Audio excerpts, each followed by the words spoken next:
2장 우리 18절부터 29절까지 다 같이 함께 읽습니다. 요한계시록 2장 18절부터 29절까지입니다. 시작. 그 눈이 불꽃 같고 그 발이 빛난 주석과 같은 하나님의 아들이 가라사대 내가 내 사업과 사랑과 믿음과 섬김과 인내를 아노니 내 나중 행위가 처음 것보다 많도다. 그러나 내게 책망할 일이 있노라. 자칭 선지자라는 여자 이세벨을 내가 용납하리니 그가 내 종들을 가르쳐 꿰어 행음하게 하고 우상의 재물을 먹게 하는도다. 또 내가 그에게 회개를 주었을 때그 회개를 회개하고자 아니라는도다. 그러자 내가 그를 침상에 던질 거예요. 또 그로 더불어 가늠하는 자들도 만일 그의 행위를 회개치 아니하면 큰 환란 가운데 던지고 또 내가 사망으로 그의 자녀를 죽이리니 모든 교회가 나는 사람의 뜻과 마음을 살피는 자인 줄 알지라. 내가 너희 각사를 행위대로 갚아주리라. 무한이라 인간의 영혼은 이 도를 받지 아니하고 소위 사단의 기쁜 것을 알지 못하는 너희에게 말하노니 다른 짐으로 너희에게 지을 것이 없노라. 다만 너희에게 있는 것을 내가 올 때까지 굳게 잡으라. 이기는 자와 끝까지 내 일을 지키는 그에게 만국을 다스리는 권세를 주리니 그가 철장을 가지고 저희를 다스려 질그릇 깨뜨리는 것과 같이 하리라. 나도 내 아버지께 받은 것이 그러하니라. 내가 또 그에게 새벽별을 주리라. 귀 있는 자는 성령이 교회들에게 하시는 말씀을 들을지어다. 아멘.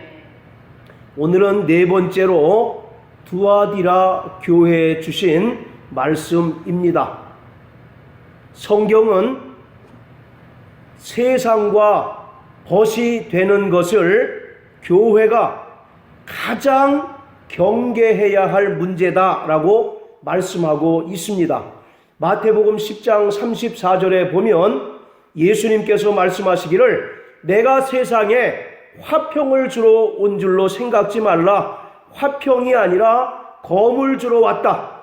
아비나 어미를 나보다 더 사랑하는 자는 내게 합당치 않고 딸이나 아들을 나보다 더 사랑하는 자는 내게 합당치 않다라고 말씀합니다. 또 요한복음 15장 29절에 보면 너희가 세상에 속하였다면 세상이 너희를 사랑할 터이지만 너희가 세상에 속하지 않고 오히려 나의 택한 자인 고로 세상이 너희를 미워한다 라고 이렇게 말씀하고 계십니다. 오늘 그래서 우리의 신앙생활은 세상과 적당하게 조화를 이루고 타협하고 벗하는 것이 아니라 하나님의 말씀이 예리한 것처럼 우리의 신앙생활도 예리해서 참과 거짓을 우리가 분명히 분별하고 진리 편에 참의 편에 서는 것을 신앙생활이라고 말씀하고 있습니다. 그러나 오늘 많은 사람들이 세상과 적당히 조화를 이루고 세상과 적당히 타협하면서 신앙생활하는 사람들이 너무 많다는 것입니다. 이러한 현상을 가리키는 말로 바로 세속화라고 하는 말을 씁니다. 바로 세속화라고 하는 것은 우리가 하나님께 속한 것이 아니라 세상에 속한 자임을 스스로 입증하는 거예요. 왜냐하면 하나님의 나라와 마귀의 지배 사이에는 중립지대라고 하는 것이 없습니다. 그렇기 때문에 내가 세상과 타협하고 또 세속화되었다라고 하는 것은 마귀에게 속하였다라고 하는 것을 스스로 바로 입증하는 것이다 라고 말씀을 드려도 결코 과언이 아닌 것입니다. 바로 인간의 타락의 역사가 세속의 역사인 것입니다. 창세기 3장에 아담과 하와가 타락함으로써 하나님과 원수가 되었는데 그때로부터 인간의 세속화는 진행되어 왔던 것이에요. 그리고 인간은 그때로부터 스스로 주인이 되어서 하나님께로부터 끊임없이 이탈하기를 원하고 있는 것입니다. 결국은 세속화라고 하는 것은 근본적으로 타락한 인간의 죄성에서 비롯된 것임을 성경은 우리에게 분명히 가르쳐주고 있는 것입니다. 이것을 쉬운 말로 다시 말씀을 드리면 예수를 이 세상에서 출세의 수단이나 또는 복을 받는 수단으로 삼고 신앙생활하는 사람들이 너무 많다라고 하는 것입니다. 그런데 더 큰 문제는 무엇이냐면 이러한 세상적인 가치관이 교회까지 물밀듯 밀고 들어왔다는 거예요. 그래서 이러한 세상적인 가치관, 세상적인 어떤 가치관을 가지고 신앙생활 하는데 바로 이러한 자들을 뭐라고 하느냐면 이세벨의 가르침을 쫓는 자다라고 성경은 말씀하고 있습니다. 잘 먹고 잘 사는 것이 마치 하나님께로부터 복을 받은 증거인 것처럼 가르치고 또 그렇게 가르침을 받음으로써 교회 안에 있는 신자들조차도 자연스럽게 진리의 말씀을 버리고 세상의 가치관을 따라 살게 된다는 것이죠. 그래서 성경은 예수 그리스도를 자기 삶의 수단으로 삼고 또 세상적인 가치관을 따라 살아가는 것을 바로 음행이다라고 이렇게 이야기하고 있는 것입니다. 자, 우리 한번 고린도전서 6장을 다 같이 한번 보시겠습니다. 고린도전서 6장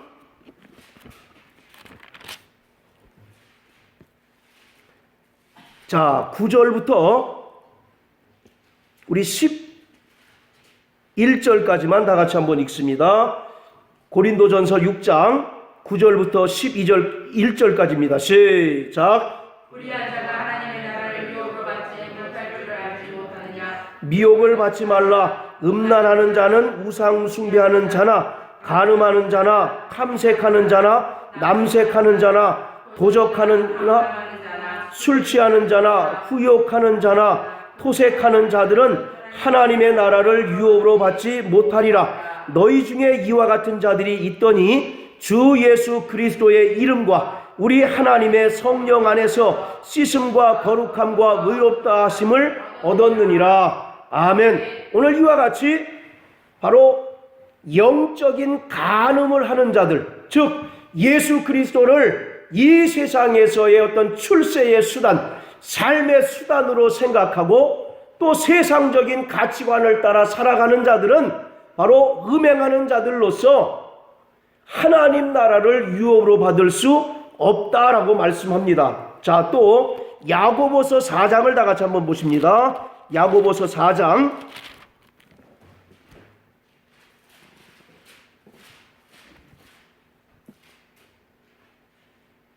자, 4절 5절입니다. 시작. 간음하는 여자들이여 세상과 벗된 것이 하나님의 원수임을 알지 못하느뇨. 그런즉 누구든지 세상과 벗이 되고자 하는 자는 스스로 하나님과 원수되게 하려는 것이라. 너희가 하나님이 우리에게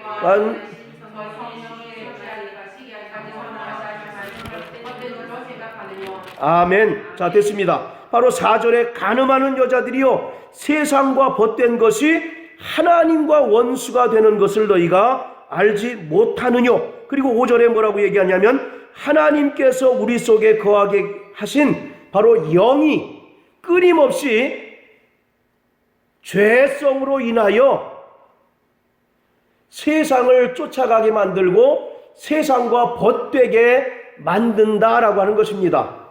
오늘 이와 같이 성경은 세상과 벗하지 말라고 말씀하고 계세요.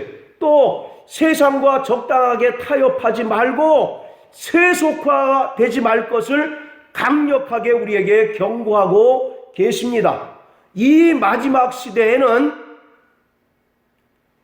세속화된 교회와 성도, 그리고 이세벨의 가르침을 쫓지 않고 끝까지 진리의 말씀으로 살려고 하는 자들로 분명히 나누게 될 것이다 라고 하는 것을 우리는 분명히 알아야 됩니다. 그 대표적인 사례가 오늘 두아디라 교회인 것이에요. 바로 이 두아디라 교회는 대부분의 사람들이 이세벨의 가르침을 쫓습니다. 자, 계시록 2장으로 다시 돌아갑니다. 대부분의 사람들이 이세벨의 가르침을 쫓아서 행음을 합니다. 그러나 24절부터 보면 두아디라에 남아있어 이 교훈, 즉 이세벨의 교훈을 받지 않고 사단의 깊은 것을 알지 못하는 자들도 있다라고 이렇게 이야기하고 있어요. 그래서 오늘 우리가 살아가고 있는 이 마지막 시대에는 세속화되고 종교화된 교회와 성도들과 그래도 이세벨의 교훈을 받지 않고 끝까지 진리의 말씀을 부여잡고 그 말씀을 따라서 살려고 하는 자들로 분명히 나누게 될 것이다 라고 하는 사실을 오늘 우리는 이 두아디라 교회를 통해서 분명히 깨닫게 되시기를 바랍니다. 바로 이 두아디라라고 하는 지역은 상업이 발달한 그런 지역이었답니다. 이 두아디라라고 하는 지역은 상업이 발달한 지역인데 그 중에서도 옷감을 만드는 일과 그리고 염색업이 고도로 발달한 지역이 바로 이 두아디라 지역이에요. 그래서 여러분들 사도행전 16장 14절에 보면 사도 바울이 빌립보에서 복음을 전하는데 그 빌립보에서 복음을 전하는데 바울에 의하여 전도받은 사람 중에 루디아라고 하는 그 여자가 있는데 그 루디아에 대해서 어떻게 설명하고 있느냐면 이 사람은 두아디라 출신으로서 자주 옷감을 이제 파는 사람이다라고 이렇게 이야기합니다. 그 루디아라고 하는 사람이 바울의 복음을 듣고 이제 예수를 영접합니다. 그리고 그 가족들을 다 침례를 받게 해요. 그리고 뿐만 아니라 그 바울의 전도 여행에 이 사람이 물질적인 도움을 막대하게 지원을 합니다. 바로 그 루디아라고 하는 사람이 이 두아디라 지역 출신이다라고 성경은 말씀합니다. 그래서 이처럼 이 두아디라라고 하는 지역은 상업지역, 그 중에서도 특별히 옷을 만드는 그러한 업종과 또 염색업이 굉장히 발달한 그러한 지역이랍니다. 자, 그러니까 상업이 굉장히 발달한 지역은 상인조합들이 발생하게 되어 있습니다. 길드라고 하는 상인조합들이 굉장히 이 두아디라 지역에 많이 있었다라고 합니다. 지금 우리가 무슨 영농조합, 무슨 조합 하는 것처럼 각 업종별로 이제 마음에 맞는 사람들끼리 조합을 이루어가지고 자신들의 권익을 대변하고 보호하는 것처럼 당시에 이 두아디라 지역은 상업이 많이 발달한 그러한 지역이었는데 같은 업종 사람들끼리 그 조합, 길드를 이제 만듭니다. 그리고 그 조합에서 어떤 일을 하느냐면 자신들의 그 생업을 보호하고 또 번성케 해주는 그 수호신을 정하고 그 수호신을 섬기는 그런 이제 일들을 합니다. 대표적으로 이 두아디라 지역에서 섬기는 대표적인 신이 바로 아폴로 신이었다라고 이렇게 합니다. 그래서 이 사람들은 그 조합으로 모일 때마다 신들에게 그들을 이제 보호하고 또 번성케 해주는 신들에게 제사를 먼저 지냅니다. 그리고 술을 먹고 또 신들에게 바쳐진 그 음식들을 먹고 그 다음에 이제 어떤 일을 행하느냐면 그 신들을 섬기는 여제사장들하고 성적인 행음을 합니다. 그런 이제 문화, 그런 우상숭배 문화가 만연한 곳이 바로 이 두아디라 지역이에요. 그러니까 이 두아디라 교회의 성도들은 심각하게 갈등이 일어날 수밖에 없는 그런 상황 속에서 살고 있는 겁니다. 왜냐하면 조합에 가입하지 않으면 경제적인 보호를 받을 수 없을 뿐만 아니라 그들이 재정적인 궁핍 가운데 살 수밖에 없는 그런 어려움에 직면하게 되는 거죠. 그런데 만약에 그렇다고 해서 조합에 가입할 수 있느냐? 신앙 양식으로 할 수 있겠어요? 없겠어요? 없죠. 만약에 조합에 가입하면 그 조합에서 섬기는 신들을 섬겨야 하고, 또 우상에게 바쳐진 제물을 먹어야 하고, 또 마지막에는 여제사장들하고 성적인 행음을 해야 되기 때문에 신앙적인 갈등이 이만저만 큰 게 아니었습니다. 그런데 그 와중에 그 두아디라 교회의 성도들 중에 이렇게 몰래 조합에 가입해서 우상 숭배를 하는 자들도 있었던 거예요. 자, 그래서 우리 20절 한번 읽어보시겠습니다. 20절. 자, 다 같이 시작. 그러나 내게 책망할 일이 있노라. 자칭 선지라 하는 여자 이세벨을 내가 용납함이니. 자, 됐습니다. 여기 보면 내가 용납했다라고 이렇게 얘기합니다. 자칭 선지자라 하는 여자 이세벨을 두아디라 교회가 어떻게 했다고요? 용납했다라고 이렇게 얘기합니다. 이 용납했다라고 하는 말은 적극적으로 그 자칭 선지자 여자 이세벨을 그들이 받아들였다라고 하는 그런 의미가 되는 겁니다. 왜 그들이 적극적으로 이세벨의 그 교훈을 받아들였을까요? 자기들을 합리화하기 위해서 그렇습니다. 분명히 신앙적인 갈등 속에서 믿음이 연약한 자든지 아니면 믿음에 굳건히 서지 못한 자들이 조합에 이제 가입해서 몰래 우상 숭배를 하고 또 성적인 행음을 하고 있었던 거예요. 그들 입장에서는 늘 마음에 캥기는 것이 있었죠. 아, 내가 정말 진리의 말씀을 따라서 살지 못한다는 그런 부담이, 그런 그 억눌림이 그들에게 있었던 거예요. 그런데 바로 자칭 선지자라 하는 이 여자 이세벨의 가르침은 무엇이냐면 너희가 얼마든지 하나님과 겸하여 우상을 섬길 수 있다라고 하는 겁니다. 그리고 우상의 제물도 얼마든지 먹을 수가 있고 또 성적인 행음을 해도 전혀 무방하다라고 이렇게 이제 가르치고 있는 겁니다. 이것은 마치 그 니골라당의 교훈과 매우 흡사한 바로 그러한 측면이 있어요. 그러니까 이 사람들은요, 마음에 굉장히 그 부담감이 있었는데 여자 선지자라고 하는 그 이세벨이 하나님과 겸하여 우상을 섬겨도 되고 우상의 제물을 먹어도 되고 성적인 행음을 해도 전혀 무방하다라고 하니까 굉장히 그들의 입장을 대변해 주는 것 같기도 하고 그들에게 어찌 보면 자유를 선포하는 그런 가르침인 것 같아서 이 두아디라 교회는 여자 이세벨을 적극적으로 수용하고 받아들였다라고 이렇게 이야기하고 있는 겁니다. 여러분들, 우리가 에베소 교회를 설명을 드릴 때 에베소 교회는 말씀에 굳건히 서서 이단들을 단호히 배격하고 거짓 사도들을 분명히 발본색원해서 그들이 교회에 발을 붙이지 못하도록 했다라고 말씀하고 있잖아요. 그런데 이 두아디라 교회는 교회가 이제 거짓 교훈을 적극적으로 받아들이기 시작했다라고 하는 것을 의미하고 있는 거예요. 이것이 두아디라 교회의 가장 큰 책망거리입니다.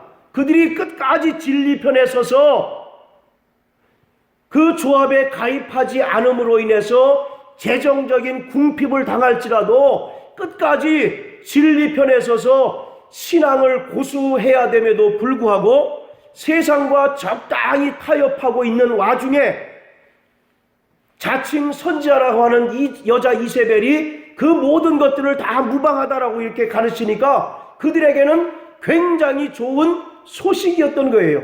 그래서 두아디라 교회 사람들이 아주 적극적으로 자칭 선지자라는 이세벨을 받아들이게 됩니다. 자, 따라하세요. 자칭 선지자. 자칭 선지자. 그러니까 이 사람이 진짜 선지자란 얘기입니까? 거짓 선지자란 얘기입니까? 거짓 선지자. 네, 바로 거짓 선지자였다라고 하는 것을 말씀하고 있습니다. 거짓 선지자의 특징은 무엇이냐면 하나님의 말씀을 왜곡시켜요.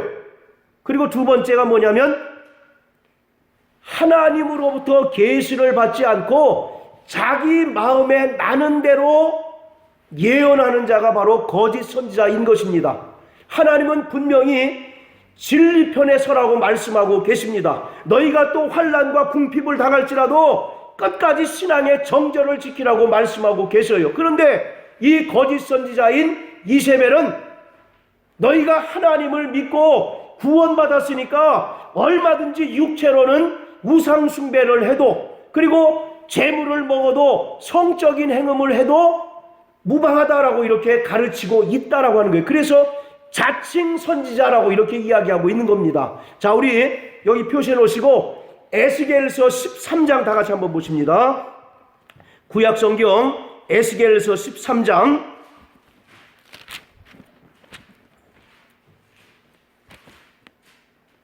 자, 우리 1절부터 3절까지 다 같이 읽습니다. 4절까지 읽습니다. 에스겔서 13장 1절부터 4절까지 시작. 여호와의 말씀이 내게 임하여 가라사대 인자야 너는 이스라엘에 예언하는 선지자를 쳐서 예언하되 자기 마음에서 나는 대로 예언하는 자에게 말하기를 너희는 여호와의 말씀을 들으라. 주 여호와의 말씀에 본 것이 없이 자기 심령을 따라 예언하는 우매한 선지자에게 화가 있을진저 이스라엘아 너의 선지자들은 황무지에 있는 여우 같으니라. 자, 거짓 선지자의 특징이 뭡니까? 본 것이 있어요, 없어요? 없고, 또 하나님으로부터 계시를 받은 것이 있어요, 없어요? 계시를 받은 것이 없음에도 불구하고 자기 마음에 따라서 자기 마음대로 예언하는 자가 거짓 선지자다라고 이렇게 얘기합니다. 그리고 4절에 뭐라고 얘기하냐면 저들은 황무지에 있는 여우 같다라고 이렇게 얘기합니다. 이것은 영혼의 사냥꾼이다라고 이렇게 이야기하고 있습니다. 자, 또 마태복음 7장 15절에 보면 예수님께서 말씀하시기를 너희는 거짓 선지자들을 삼가라. 저들은 양의 옷을 입었지만 그 속에는 노력하는 일이다라고 이렇게 이야기하고 있어요. 오늘 이와 같이 구약의 모든 선지자들은 하나님으로부터 환상을 통해서나 계시를 통해서 하나님의 말씀을 받습니다. 그리고 그 받은 말씀을 이스라엘 백성들에게 전해주는 자들이 바로 선지자 아니겠습니까? 그런데 이 이세벨이라고 하는 여자는 자칭 선지자예요. 전혀 하나님께로부터 받은 것이 없이 또 하나님께로부터 받은 계시 없이 그 하나님의 말씀을 변개하고 왜곡시키고 거짓말로 그들을 미혹하는 자가 바로 이 자칭 선지자인 이세벨이었다라고 이렇게 이야기하고 있는 것이죠. 여러분들 구약의 이세벨이라고 하는 여자 잘 아시지 않습니까? 바로 북이스라엘에 아합이라고 하는 그 왕이 있는데 그 왕이 바로 두로 왕의 딸을 자기 아내로 삼는데 그 여자가 바로 이세벨이에요. 이세벨. 그래서 이세벨은 가증스러운 우상 숭배자일 뿐만 아니라 성경에 나타난 여자들 중에 가장 타락하고 잔인한 여자가 이 이세벨이라고 하는 여자입니다. 이 이세벨 때에 이스라엘은 온통 우상 천지가 됩니다. 이 이세벨이 섬겼던 신이 바알과 아세라 신인데 바알 신상과 아세라 우상을 이스라엘 전역에 이제 세웁니다. 그리고 그것도 모자라서 하나님의 말씀을 전하는 하나님의 선지자들을 다 죽여버리죠. 그리고 한 명 남은 사람이 누굽니까? 엘리야죠. 엘리야. 그래서 여러분들 열왕기상 18장에 보면 갈멜 산상에서 이제 영적인 대결을 벌이잖아요. 이와 같이 이 이세벨이라고 하는 여자는 이스라엘의 우상을 들여와서 그 이스라엘을 우상 숭배로 만든 우상 숭배하게 만든 자가 바로 이세벨이고 또 하나님의 참 선지자들을 전부 다 죽여버린 자가 바로 이 이세벨인 것입니다. 그런데 여기서 계시록 2장에 나오는 이세벨은 그 구약에 나오는 이세벨이 아니라 바로 상징적인 그 인물에다가 이세벨이라고 하는 이름을 붙인 겁니다. 그러니까 이 자칭 선지자라고 하는 여자가 누구인지 구체적으로는 알지 못하지만 그 하는 죄악이 누구와 똑같다는 겁니까? 구약의 이세벨과 바로 흡사하다라고 하는 거예요.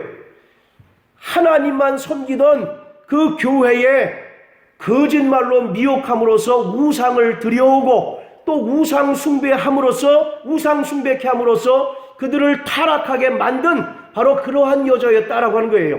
그래서 이 이세벨이라고 하는 여자가 어떤 여자냐라고 하는 것에 대해서 많은 논란이 있는데 가장 정설로 이제 꼽는 게 뭐냐면 이 당시에 그 두아디라 지역에서 섬기는 그 신이 아폴로 신인데 이 아폴로 신을 섬기는 여자 제사장이었다라고 이렇게 이제 이야기를 하는 겁니다. 그 여자 제사장이 두아디라 교회에 들어와서 그들을 이제 그 미혹하게 되는 거죠. 얼마든지 겸해서 섬겨도 되고 우상의 제물을 먹어도 되고 성적인 행음을 해도 된다라고 이렇게 가르치고 있는 거예요. 그러니까 이 두아디라 교회는 절대 다수의 사람들이 바로 이세벨의 교훈을 따르는 겁니다. 그런데 소수의 사람들이 이세벨의 교훈을 따르지 않고 끝까지 그들이 중심을 지켰다라고 이렇게 성경은 말씀하고 있는 것입니다. 자, 다시 계시록 2장으로 돌아가서요. 18절에 보면 예수님께서 이 두아디라 교회에 이제 편지를 하시는데 그 눈이 불꽃 같고 그 발이 빛난 주석과 같은 하나님의 아들이 가라사대라고 이렇게 얘기합니다.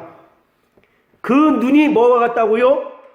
빛난 불꽃 같다라고 이렇게 얘기합니다. 그 눈이 불꽃 같다라고 하는 말은 전지하신 예수님을 말씀하고 있는 겁니다. 그는 우리의 마음의 중심을 보시고 우리의 일거수일투족을 꿰뚫어 보시는 분이다라고 이렇게 얘기하는 겁니다. 그러니까 그분 앞에 거짓말할 수 있어요? 없어요? 없습니다. 사람을 속일 수 있고 또 목사는 속일 수 있을지언정 우리의 마음의 중심을 보시는 바로 그 눈이 불꽃 같으신 예수님은 결코 속일 수 없다라고 이렇게 이야기하고 있는 거예요. 그들이 마치 교회 내에서는 하나님을 섬기는 것처럼 행동을 하고 또 세상에 나가면 어떻게 하는 겁니까? 우상을 섬기고 또 행음하는 그 모습을 지금 주님께서 보시고 그들에게 경고하고 계신 거예요. 오늘 우리 믿음의 사람들도 그런 사람들이 많지 않습니까? 교회 내에서는 정말로 거룩한 척하고 정말로 믿음 좋은 척하다가 세상에 나가면 언제 그랬냐는 듯이 전혀 불신자와 다를 바 없는 그런 모습으로 살아가는 사람들이 너무나 많습니다. 그런 사람들에게 지금 주님께서 말씀하고 계시는 거예요. 내 눈은 불꽃 같다라고 이렇게 얘기합니다. 그래서 너희의 마음의 중심을 꿰뚫어 보시고 너희의 행위를 일거수일투족 감찰하신다라고 이렇게 말씀하고 계십니다. 여러분들 그 성경에 보면 바리새인들이 예수님을 함정에 빠뜨리려고 하지 않습니까? 그때 성경은 뭐라고 얘기하느냐면 예수님은 그들의 마음에 뭐를 하신다고요? 네, 중심을 아시고라고 이렇게 말씀하잖아요. 바로 주님은 우리 마음의 중심을 보십니다. 할렐루야. 그래서 우리는 그분 앞에 위선적이고 또는 이중적인 신앙의 모습이 아니라 정직한 신앙의 모습을 이제 갖춰야 하는 것입니다. 또 히브리서 4장 12절에 말씀하지 않습니까? 하나님의 말씀은 살았고 운동력이 있으며 좌우에 날선 어떤 검보다 예리하여 우리의 영과 혼과 골수와 관절을 찔러 쪼개기까지 하시며 마음의 생각을 감찰하신다라고 말씀하고 계세요. 이 말씀의 뜻이 뭐예요? 우리 정인남 성도님, 이 말씀을 어떻게 이해하셨습니까? 네, 예수님은 우리 깊은 내면까지도 꿰뚫어 보시는 분이다라는 겁니다. 또 말씀을 통해서 우리의 마음의 생각까지도 감찰하시는 분이시다라는 거예요. 그러니까 그분 앞에 우리가 거짓말할 수 있습니까? 없습니까? 그분 앞에 우리의 모든 행위를 다 낱낱이 고할 때가 있고 결산할 때가 있다라고 성경은 말씀하고 있잖아요. 자, 오늘 이와 같이 우리는 정말로 주님 앞에 정직한 자 되시길 주의 이름으로 축복합니다. 자, 그리고 또 그 발이 빛난 주석과 같은 하나님의 아들이 가라사대, 바로 주석이라고 하는 것은 놋이죠. 놋. 여러분들 놋 그러면 제일 먼저 뭘 떠올리라고 말씀드렸습니까? 그 발이 놋과 같다. 심판을 상징합니다. 심판. 그러니까 하나님, 예수님께서 그 마음의 생각과 행위를 완전히 꿰뚫어 보시고 감찰하시고 그 다음에 뭐 하시겠다는 겁니까? 그 행위를 따라서 심판하시겠다라고 이렇게 말씀하고 계십니다. 자, 우리 19절 다 같이 한번 읽어보십니다. 19절. 자, 2장 19절 시작. 내가 내 사업과 사랑과 믿음과 섬김과 인내를 아노니 내 나중 행위가 처음 것보다 많도다. 지금 예수님께서 이 두아디라 교회를 칭찬하셔요. 그런데 이 두아디라 교회는 사랑과 믿음과 섬김과 인내가 있었는데 나중 행위가 처음 것보다 많았다라고 이렇게 얘기합니다. 자, 이 말씀만 보면 어느 교회와 또 이렇게 그 비교가 됩니까? 에베소 교회와 비교가 되잖아요. 여러분들 에베소 교회가 처음에 얼마나 훌륭한 믿음으로 시작했습니까? 그런데 나중에는 어떻게 됩니까? 처음 사랑을 버렸다. 그리고 너희가 어디서 떨어졌는가 돌이켜 회개하고 처음 행위를 가지라. 그렇지 않으면 촛대를 옮기시리라 말씀하잖아요. 자, 그 교회와 정반대의 상황이다라고 이렇게 생각하시면 됩니다. 두아디라 교회는 처음에는 연약한 믿음으로 출발했었는데 그들의 믿음이 또 사랑과 믿음과 섬김과 인내가 점점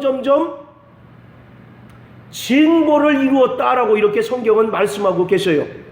이것만 보면은 이 두아디라 교회는 굉장히 훌륭한 교회인 것처럼 보이죠. 그리고 실제로 그랬고, 그래서 주님으로부터 이제 칭찬을 듣습니다. 그런데 바로 20절에 보면 이제 내가 너에게 책망할 것이 있다라고 이렇게 얘기합니다. 이와 같이 사랑과 믿음과 섬김과 인내가 훌륭했던 그 두아디라 교회가 이세벨의 교훈을 받음으로 인해서 예수님께 이제 책망을 듣기 시작합니다. 그리고 이세벨의 교훈을 받아들임으로써 그들이 영적으로 세속화되고 타락해 되고 배도의 길을 걷기 시작했다라고 이렇게 이야기하고 있는 겁니다.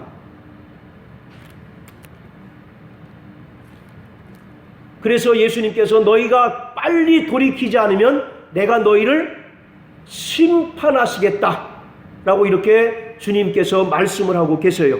그리고 22절에 말씀하시기를 볼지어다 내가 그를 침상에 던질 터이요 라고 이렇게 얘기합니다. 여기서 그라고 하는 것은 누굴 얘기합니까?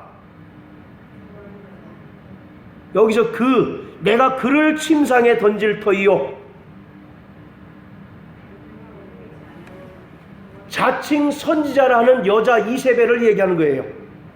이 두아디라 교회의 성도들을 거짓말로 미혹하고 타락하게 만드는 그 자칭 여선지자 이세벨을 어디에 던지신다고요?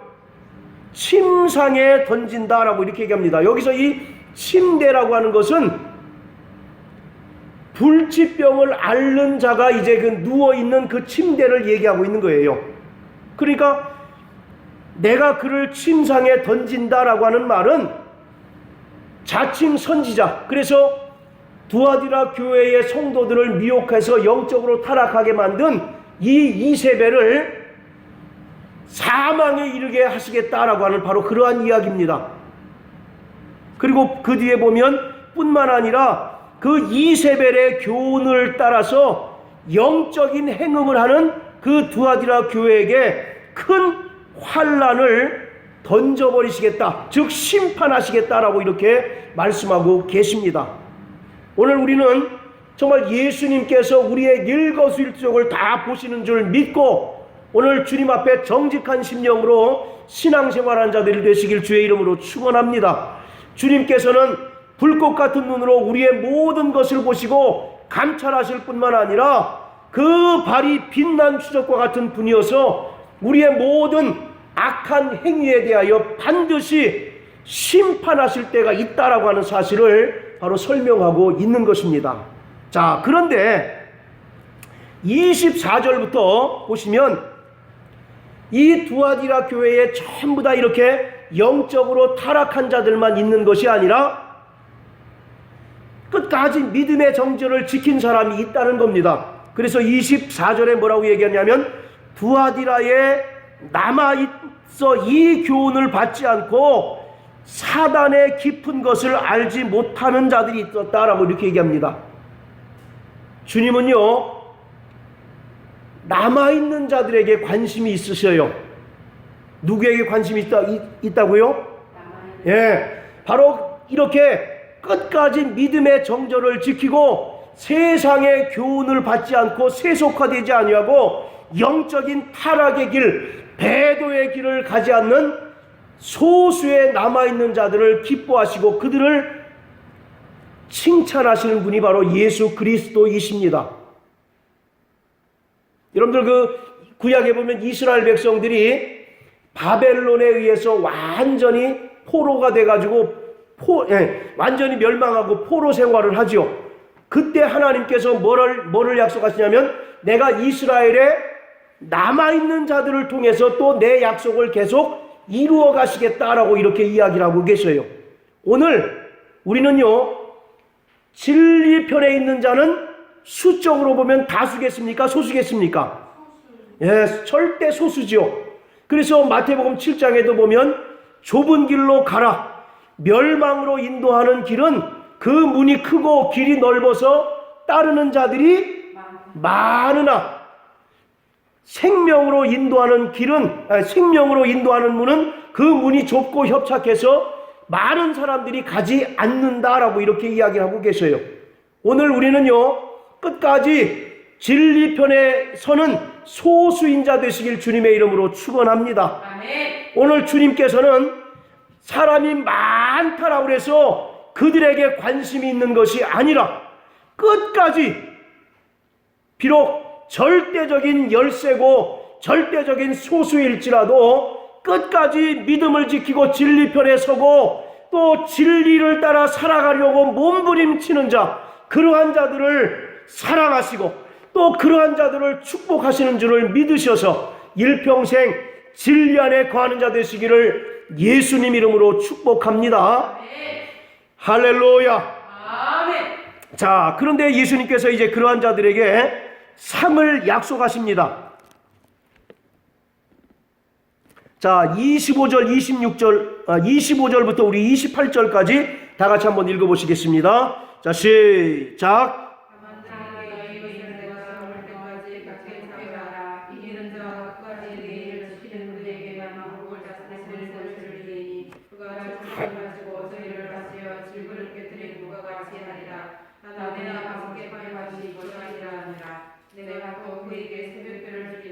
아멘. 자, 바로 이와 같이 두아디라에 남아있어서 교훈을 받지 않고 끝까지 믿음의 중심을 지킨 자들에게 주님께서 그 상을 약속하시는데 바로 26절에 보면 뭐라고 얘기하느냐면 그에게 만국을 다스리는 권세를 주리니. 할렐루야. 아멘. 만국을 다스리는 권세가 뭐겠습니까? 우리를 뭐로 대우하시겠다는 거예요? 하늘의 왕으로 대우하시겠다라고 말씀하고 계십니다. 여러분들 그 새 예루살렘 성은요, 땅의 왕들만 들어가는 줄 믿으시길 바랍니다. 네. 자, 우리 한번 계시록 21장 한번 보시겠습니다. 자, 계시록 21장. 자, 24절입니다.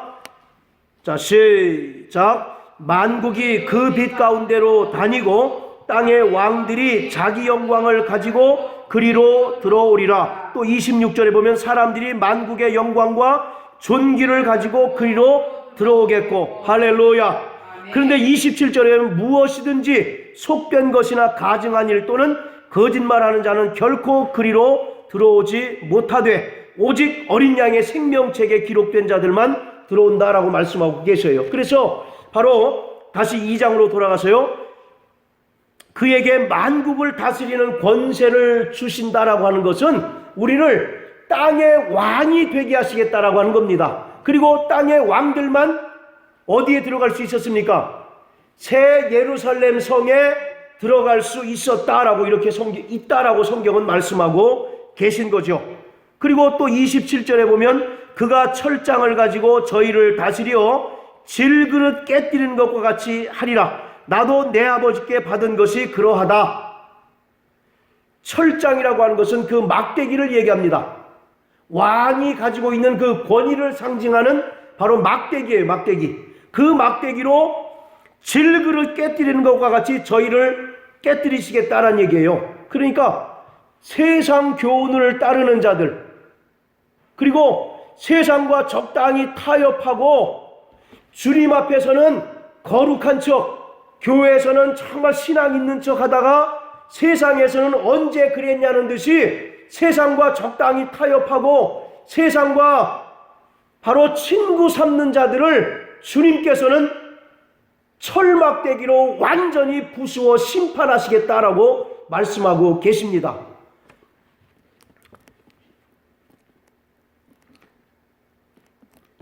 그리고 마지막 28절에 보면 내가 또 그에게 새벽별을 주리라. 뭘 주신다고요? 새벽별. 새벽별은 뭐겠습니까? 예수 그리스도. 자, 계시록 22장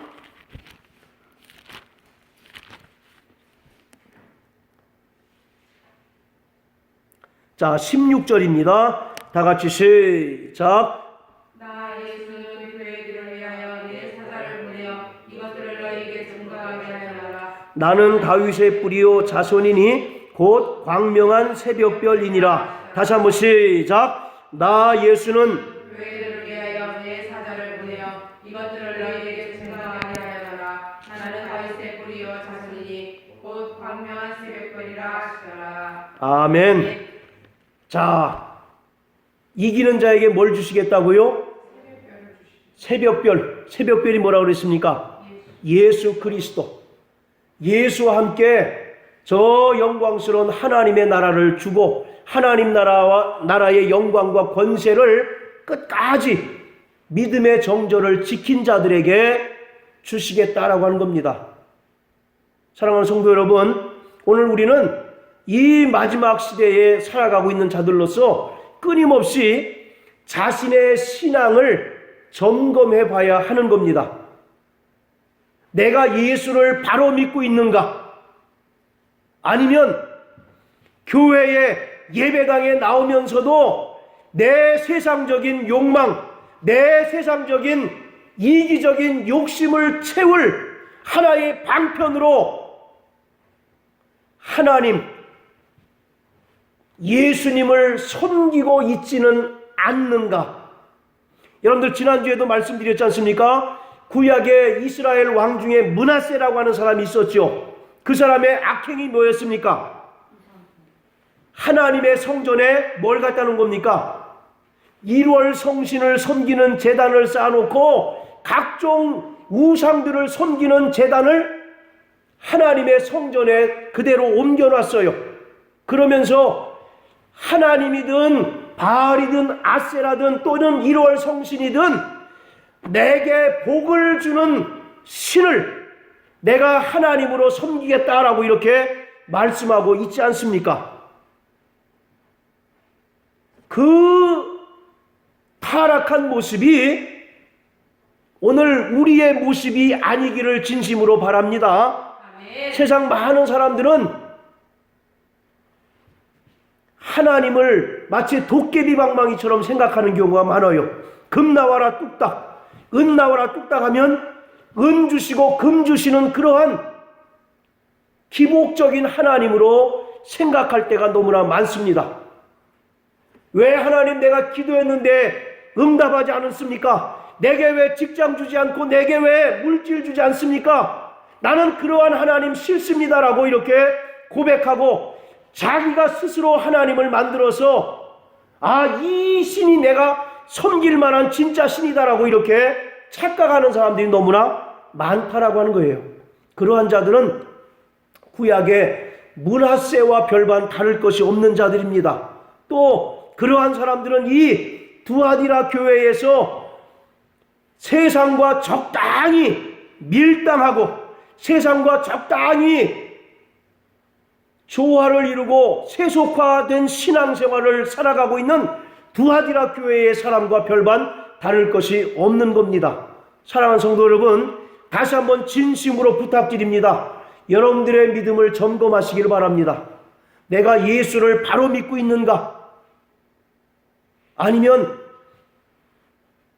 내 어떤 세상적인 꿈과 욕망을 실현해 주기 위해서 하나님이 존재하고 계신가? 또 그런 신을 믿고 있지는 않는가?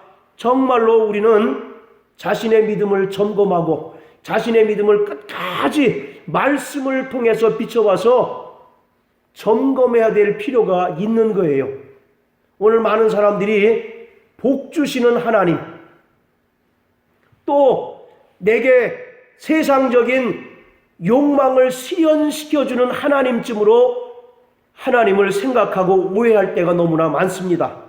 제가 오래전에 읽었던 책 중에 어떤 내용이 있느냐면, 특히 우리나라 그리스도인들은 4가지 가면을 쓰고 있다는 겁니다. 첫 번째 가면이 뭐냐면 미신이라고 하는 가면을 쓰고 있대요. 그래서 교회 나오면 열심히 지성을 드림으로써 하나님께 복을 받으려고 하고 있다는 거죠.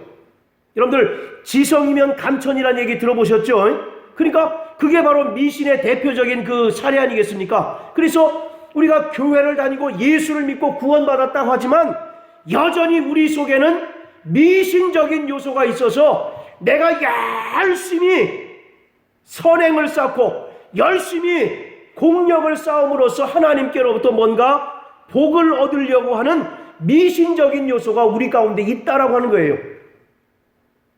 또 하나, 두 번째 요소는 우리에게 불교적인 요소가 있다라고 하는 겁니다. 그러니까 뭔가 자기가 열심히 수행을 함으로써 구원을 얻으려고 하는 그런 모습이 우리에게 있다라고 하는 거예요. 마치 바리새인들처럼, 여러분들 예수님과 바리새인들이 끊임없이 서로 대립하고 갈등을 빚었던 것은 왜 그렇습니까? 예수님은 은혜로만 구원받을 수 있다라고 얘기하고 있는 반면에 바리새인들은요, 자기의 의로 구원받을 수 있다라고 이렇게 얘기하는 것 아니겠습니까? 오늘 장소만 바뀌었고 시대만 바뀌었지 우리 그리스도인들 가운데도 내가 열심히 이 땅에서 뭔가 행함으로써 구원을 얻겠다라고 생각하는 사람들이 많다라고 하는 거예요. 그리고 세 번째 가면이 뭐냐면 유교적인 가면을 쓰고 있다는 겁니다. 하나님 말씀보다 도덕, 윤리, 예의범절을 앞세우는 사람들이 있다는 거예요. 물론 그것이 나쁘다는 것은 아닙니다. 그러나 하나님의 말씀과 서로 대립될 때 우리는 도덕이나 윤리를 따라야 되겠습니까? 아니면 하나님의 말씀을 따라야 되겠어요? 하나님의 말씀을 따라야 되죠. 그러나 하나님의 말씀보다 인간의 도덕이나 윤리나 또는 예의범절을 더 중시하고 우선시하는 사람들이 있다라고 하는 거예요. 그리고 마지막 네 번째 가면이 그리스도인인 척, 신자인 척 하는 그런 가면을 쓰고 있다는 겁니다. 여러분들은 지금 몇 개의 가면을 쓰고 있습니까? 그게 어찌 보면 솔직한 대답일 수 있어요. 정말로 진실하게 되시길 주님의 이름으로 축복합니다. 주여 진실하게 하소서. 오늘 하루 순간을 주님 주신 힘으로 승리하길 원하네. 주여 주여 나를 진실하게 하소서. 우리 시간 다 같이 기도하겠습니다.